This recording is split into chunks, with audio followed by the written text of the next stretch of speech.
Hello, Steve89.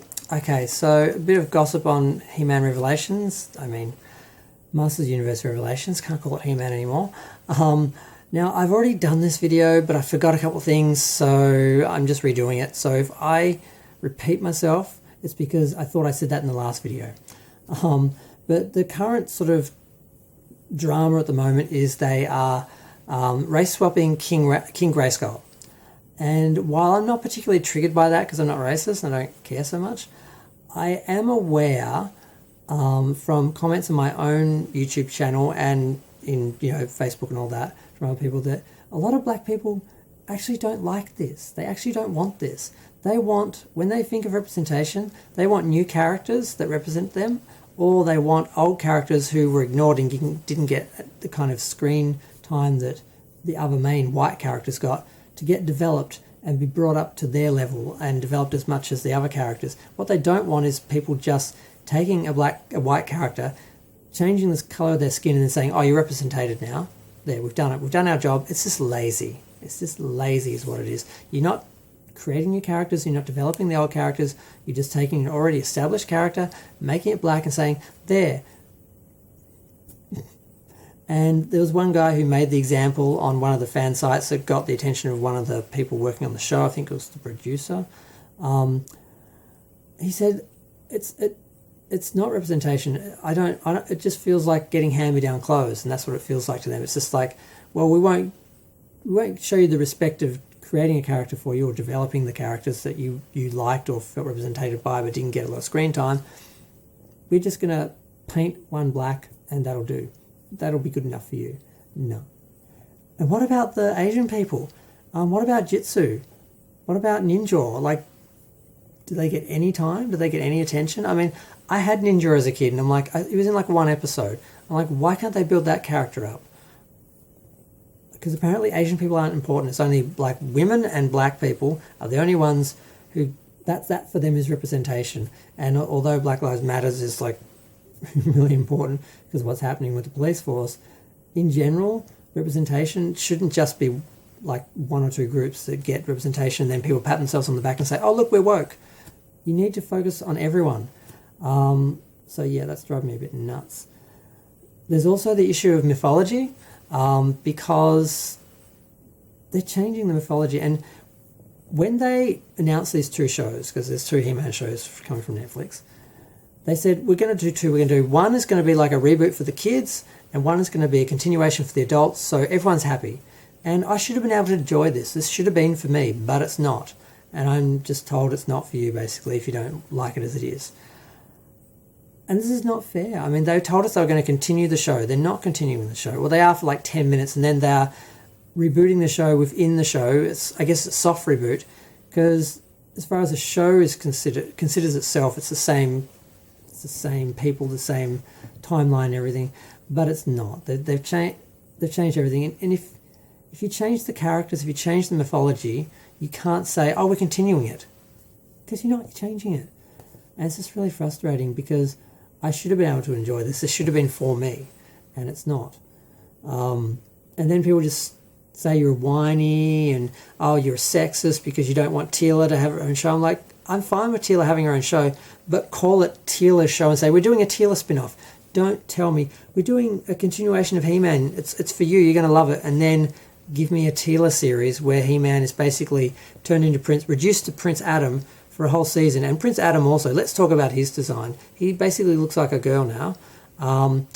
Now, he didn't look like a girl in the series, so you're changing that character. And that's, again, my argument. They're changing things, but saying, no, we're continuing the show. We're continuing everything, but we're just changing everyone and everything. So you're mistaken. No, we're continuing. You're confused. It's you. No, it's you what you're doing. Because KevinSmith, he lied about saying he was a He-Man fan. He was born in 1970, so he was 13 when the show started. He wasn't watching that show as a kid. He says he's a fan now. He said in the past that he wasn't a fan, so he was telling the truth in the past, but he's been lying ever since he got the job. He probably lied to get the job. And then he said that they weren't making Teela the star of the show. They weren't sidelining He-Man. They are. He-Man basically gets turned into Prince Adam. Prince Adam reduced to Prince Adam.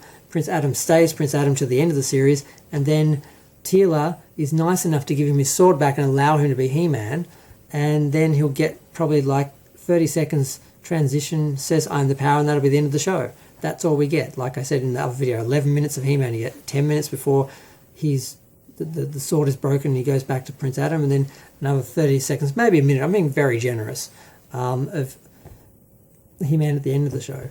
So I'm just not happy with it. I'm not happy with the laziness of it. I'm not happy with the disrespect. I mean, they also changed the race of Andra, who's a character who I never saw because I didn't really read the comics when I was a kid because I didn't have them. And also the mythology, so there's like 3 mythologies. There's the original cartoon, and then there's the comic, which came out at the same time, which kind of runs parallel, and they were trying to work with the show on that. And then there's the sort of soft Reboot 2002 series, which tried to acknowledge all that canon and then build on it, and that was probably the best one. They did the best job of that. But they're changing that as well. So you can't tell us, this show's for you, we're continuing the old show, we're respecting the mythology. When you're changing it, we're not stupid. We can see what you're doing. And you just want us to just watch it. And I keep hearing people say, oh, just watch it and decide then. I'm like, there's nothing to decide about. We've been told it's a Teela-focused show and you're going to like it. And that wouldn't be a problem if they'd said at the start, we want to do a He-Man spin-off based on Teela, because we can't get the rights to She-Ra, and we really want to do female representation at the moment, not male representation, because, it's not the era that we're in.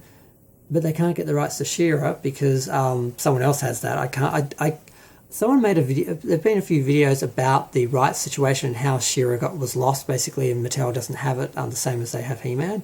But I haven't watched them, so I don't know exactly how that happened. I just know She-Ra cannot be involved, and apparently she couldn't have been involved in the 2002 series either.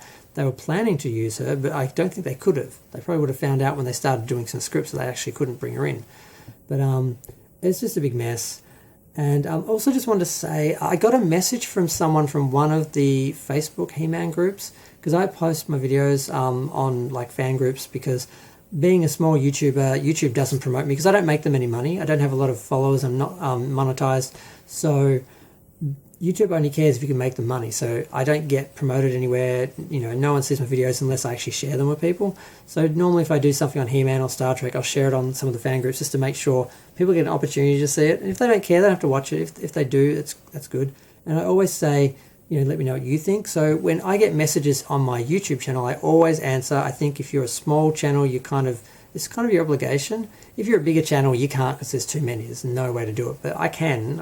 It's just enough that I can look through them all and reply. But I got a message from one of the fan clubs saying that some people complained about my videos because, not what I said, but the fact that I didn't engage in discussion with them. I just sort of dropped the video and left.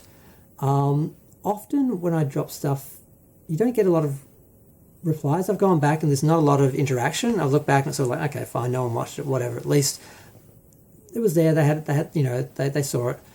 But apparently someone was not happy and there were complaints, and it's like, I have no idea which group that was, because when I went back on my phone, normally there's like, you get that section of, oh, this person wants to talk to you, this person wants to talk to you, and I can't find it. All I can see is people and messages, and I don't know where to find that message. So I don't know who actually, from what club that they actually were messaging me from. So as much as I will try to treat my posts on Facebook the same as I do my YouTube videos and messages, if like just to check up on them and see if people are commenting and see if anyone has something to say that they want a response from.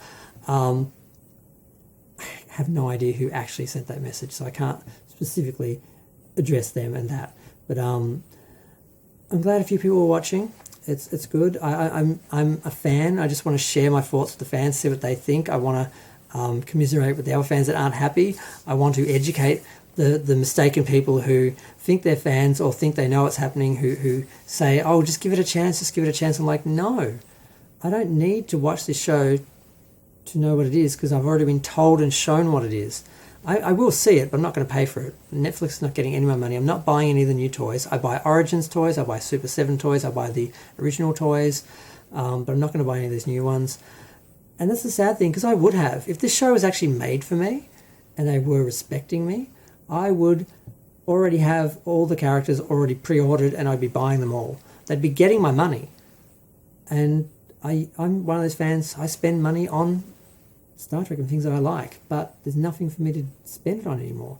That's why I've been collecting a lot of the old vintage stuff now, because there is no new stuff, because all the new stuff is made for other people and I'm being told to go away. So me and my money are. But I've been waffling on too long. Feel free to share, like, comment, subscribe, let me know what you think. And yeah, I'm going to go back to dreading watching this thing in, what, 3 weeks, is it? Yeah, just a bit less than 3 weeks, so the 23rd, so about 19 days or something. I'm going to go. Thanks.